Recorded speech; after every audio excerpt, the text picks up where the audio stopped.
first of all, when you apply the batting and all of that stuff, you've got it digitized just so right. So the first thing, I already have the first step, and so then the next step is we're applying the batting. Okay, we're using Kimberbell batting. Okay, and I love this stuff.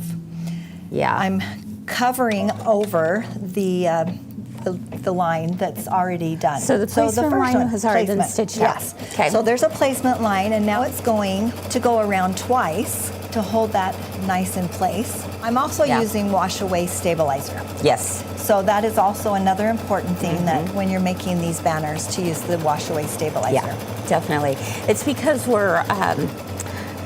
we need the stabilizer to hold everything together, but then when the satin stitch goes around at the end, we've got to wash away just that little extra. Yeah. We don't want to be tugging using a tearaway or anything like that. Yeah. So it's so much nicer. I'm going to just cut as close to the stitching line without cutting the stitching line.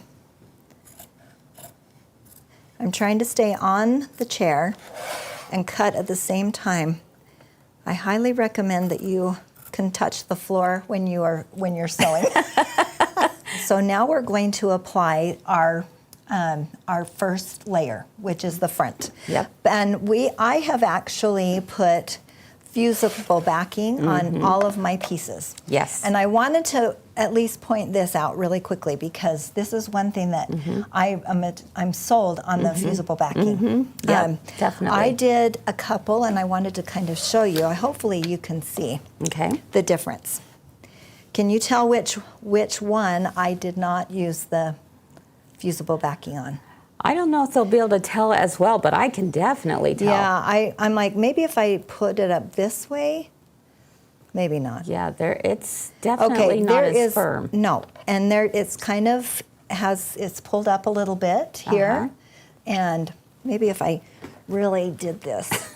There, can you see? Oh, well, there you have it. That yes, makes a big difference. You can definitely see that. Yeah, but see, I couldn't do that over here. Right. So So the difference is the fusible backing on your pieces. background. Yep, and it keeps it from puckering. And you use it on the front and the back. I used it on everything. Yeah, I even did it on my lettering. Wow. So okay, I've never done it on my lettering. Well, but I did, and I I think it makes a big difference. So wherever you can, it does add a little more bulk to it. But if you're not too worried about the bulk, it sure makes it a lot nicer. It's totally worth it. Yes, it totally is. Yeah. So that is my yes, use it. Use it. Use it for sure. Okay. So that's what you did with this one. Yes, I did. This one right here. Some fusible backing. Yep, I did. And it looks so much nicer. It really does. It really looks good. Yeah, it really does. And it looks professional.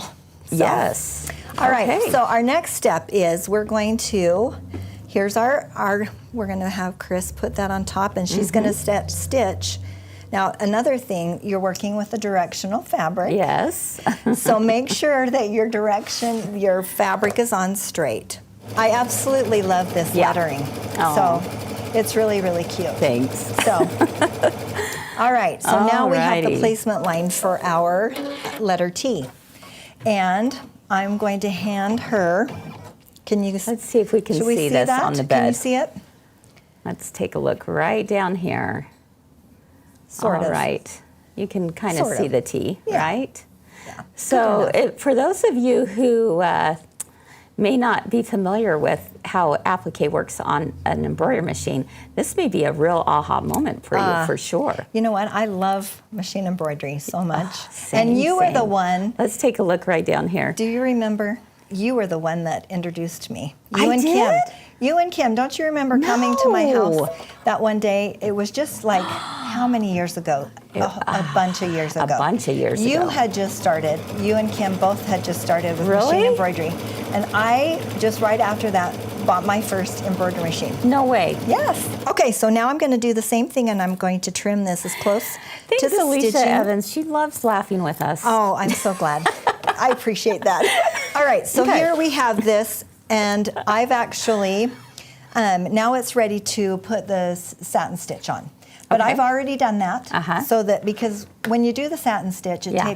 takes such a long time. Yes, and we don't exactly. have that much time. Exactly. So I It's the did cake out of the oven. Yeah, it yes, is. I love it. So if I've actually done our Y, so the next step after Mm-hmm. the satin stitch is a bean stitch that will go around, and it has so cute. You can see It goes right down the center It of does. the satin blue- stitch. Yeah, the blue is kind of hard to tell, but if you look at, it just made it pop. Isn't that kinds of the words. cutest little embellishment? That definitely It adds a pop of It color. really I did like it. add, and I really like it I too. like it. So Good that job, was, Jacki. That was a great addition, and I love the red, black, and the white. Anyway, Yes, so that It was is. really fun. it's perfect. The marshmallow is really the only different, and that's an applique. So you'll do the exact same method, Yeah. other than she's got a cute little quilting in the top of her marshmallow. It's so cute. Well, it had to look like it was sizzled, Yes, like like it was roasted. there you go.